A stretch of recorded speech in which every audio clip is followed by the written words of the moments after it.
Hello everyone, आज हम discuss करेंगे हिमाचल प्रदेश के कुछ इंपॉर्टेंट करंट अफेयर जो कि न्यूज़पेपर्स में मेंशन्ड है।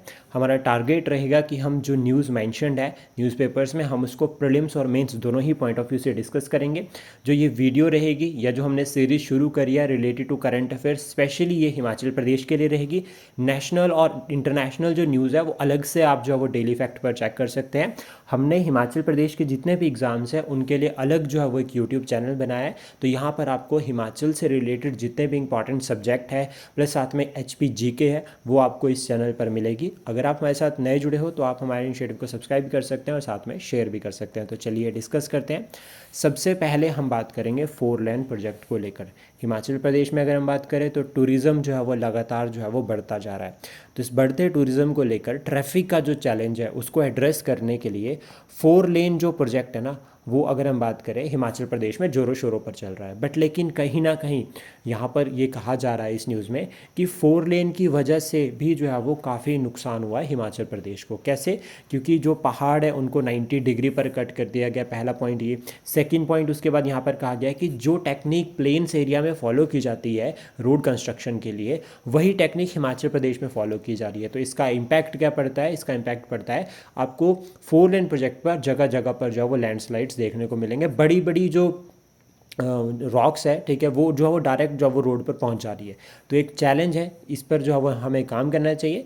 देखिए 4 लेन प्रोजेक्ट बनाना, 4 लेन जो का नेटवर्क जो है वो हिमाचल प्रदेश में बनाना गलत नहीं है, क्योंकि अभी ये डिमांड भी है। अगर हम देखें जिस तरह से ट्रैफिक इंक्रीज़ हो रहा है ये अभी हमारी रिक्वायरमेंट है। बट लेकिन हमें इसे साइंटिफिक वे में सस्टेनेबल वे में डेवलप करना बहुत ही इंपॉर्टेंट है।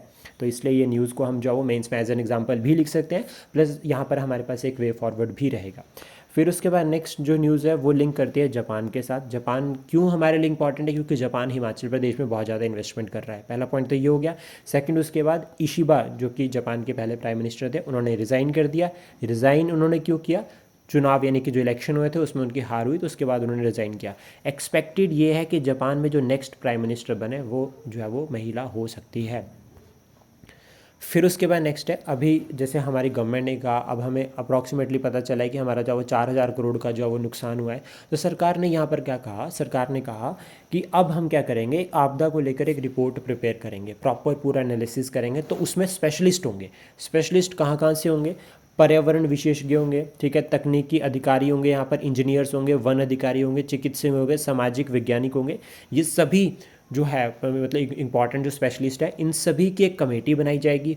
वो कमेटी 21 सितंबर से जो है वो जितने भी जो मतलब डिज़ास्टर हिट रीजन्स है उन सभी को प्रॉपर पूरा जो है वो क्या करेगी, स्टडी करेगी, एनालाइज करेगी और वहाँ से फिर रिपोर्ट जो है वो प्रिपेयर की जाएगी और उस रिपोर्ट के बिहाफ पे सरकार जो है वो पॉलिसी बनाएगी। तो एक्चुअल में होता ही यहाँ पर ऐसा ही है। मतलब पूरे अगर हम सिस्टम देखें तो सिस्टम में काम ही ऐसा होता है कि पहले कमेटी बनती है, फिर वो कमेटी पूरा स्टडी करती है, एनालाइज करती है, फिर उसके बाद सरकार के सामने रिपोर्ट रखेगी और फिर जो है वो पॉलिसी मेकिंग होगी। तो एक तरह से हम देख सकते हैं कि अगर कमेटी ग्राउंड लेवल पर जो वो रिपोर्ट स्टडी करती है, एनालाइज करती है, तो उसका अगर जो हम एक रिजल्ट देखें तो फाइनली हम कह सकते हैं पॉलिसी फ्रेमवर्क जो है वो बहुत बेहतर हो सकता है। फिर उसके बाद नेक्स्ट है, देखो अगर हम बात करें मानसून के टाइम पे लैंडस्लाइड्स फ्लड्स का चैलेंज तो हमेशा रहता है, there is no doubt. But लेकिन पेयजल यानी कि जो ड्रिंकिंग वाटर है उसको लेकर भी कंसर्न रेज हो जाते हैं, specially in the cities.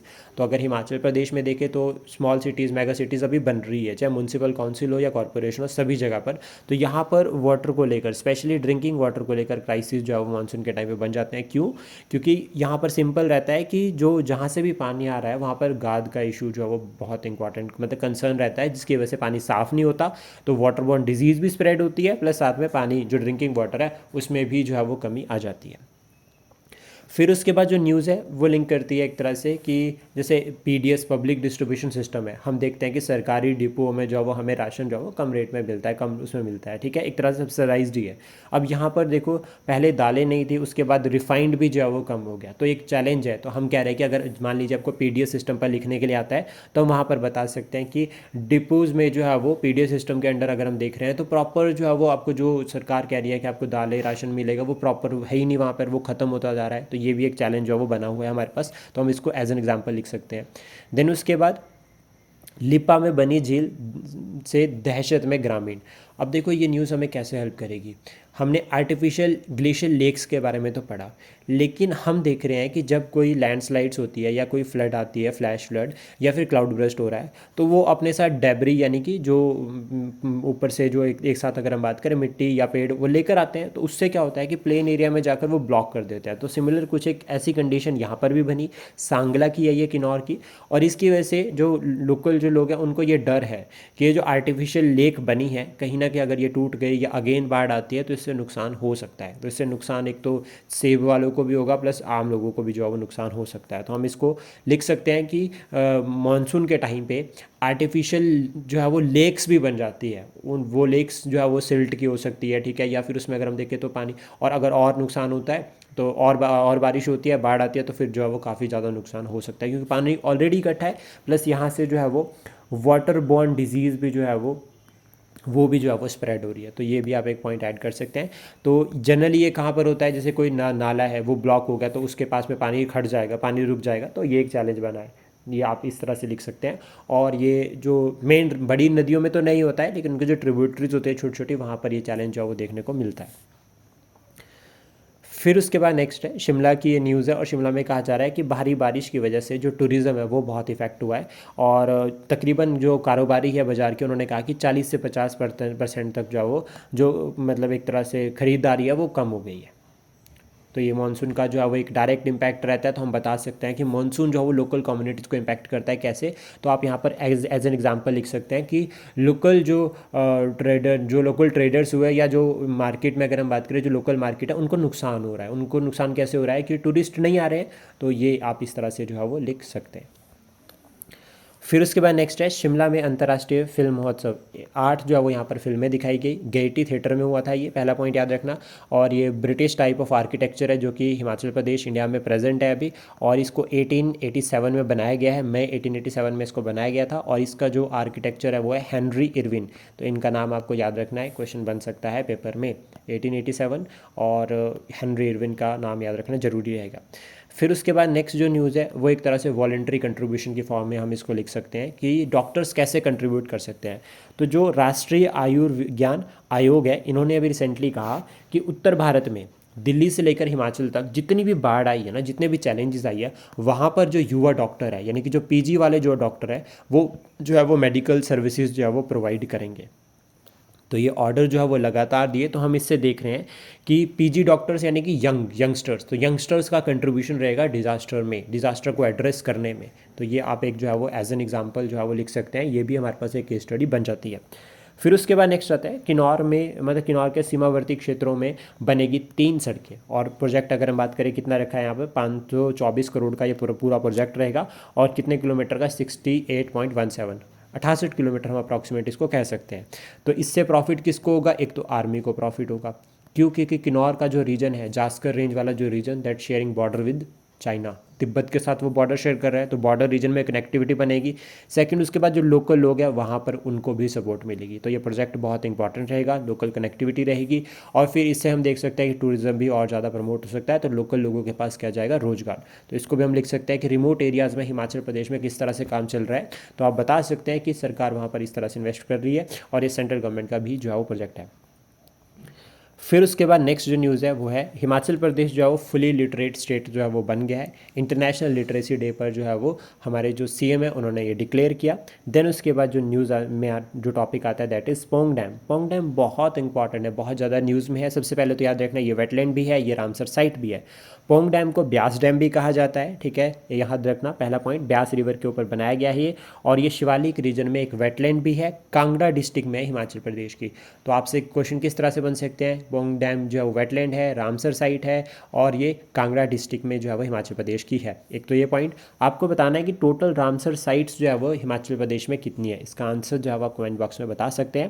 Plus साथ में ये जो डैम है इसको किस लिए यूज़ किया जाता है, एक तो इरीगेशन पर्पज़ के लिए, क्योंकि पानी बहुत स्टोर किया गया है इसमें। सेकंड, उसके बाद हाइड्रो इलेक्ट्रिक पावर जनरेशन, तो इलेक्ट्रिसिटी जनरेशन के लिए भी काफ़ी हेल्पफुल है।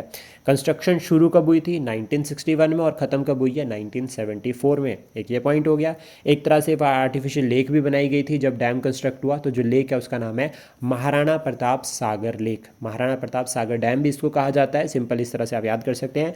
और मेवाड़ का ग्रेट रूलर था महाराणा प्रताप, महाराणा प्रताप जो हमारा महाभारत के जो ग्रेट रूलर रहे हैं, तो उनके नाम पे जो है वो ये डैम जो है वो बन रखा है, इस लेक का नाम जो है वो रख रखा है। बर्ड सेंचुरी डिक्लेयर किया गया इसको 1983 में, ये एक इंटरेस्टिंग पॉइंट रहेगा। और सेकंड, उसके बाद लास्ट आपको याद रखना है कि रामसर वेटलैंड जो जिसको इसको डिक्लेयर किया गया ना कि ये एक रामसर साइट है, तो 2002 में जो है वो इसको वेटलैंड साइट जो है वो डिक्लेयर किया गया। कल हमने बात करी थी वर्ल्ड हेरिटेज साइट्स की कि हिमाचल प्रदेश में 2 वर्ल्ड हेरिटेज साइट्स है, ग्रेट हिमालय नेशनल पार्क, और साथ में बात की थी कालका शिमला रेलवे है, जो कालका शिमला जो टॉय ट्रेन वाला जो रेलवे ट्रैक है। तो अब आपको कमेंट बॉक्स में बताना है कि दोनों को कब कौन कौन से ईयर में जो है वो वर्ल्ड हेरिटेज साइट का जो टैग मिल रखा है, ये आप कमेंट बॉक्स में बता सकते हैं। और ये जो पोंग डैम वाला जो रीजन है ना, ये जो है वो शिवालिक जो फुटहिल में एक फ़िश रिजर्वायर की तरह भी काम करता है, तो ये भी एक इसका जो है वो एप्लीकेशन रहेगी।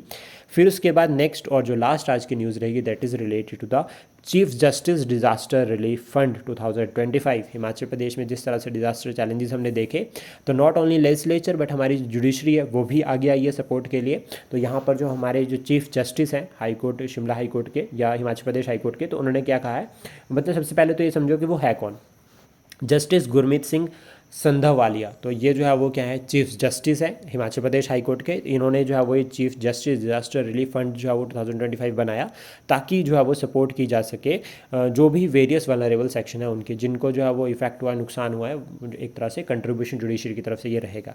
तो हम देख सकते हैं, और ये जुडिशरी ने कैसे किया है, इसके लिए जो मतलब जुडिशरी के पास भी पावर होती है कि वो भी जो है वो इनिशिएटिव ले सकते हैं, तो ये भी आपको ध्यान में रखना। आई होप जो कंटेंट जो इन्फॉर्मेशन हमने शेयर करी है ये आपको एग्जाम के लिए हेल्प करेगी। Thank you, please support share and subscribe HP exam fact.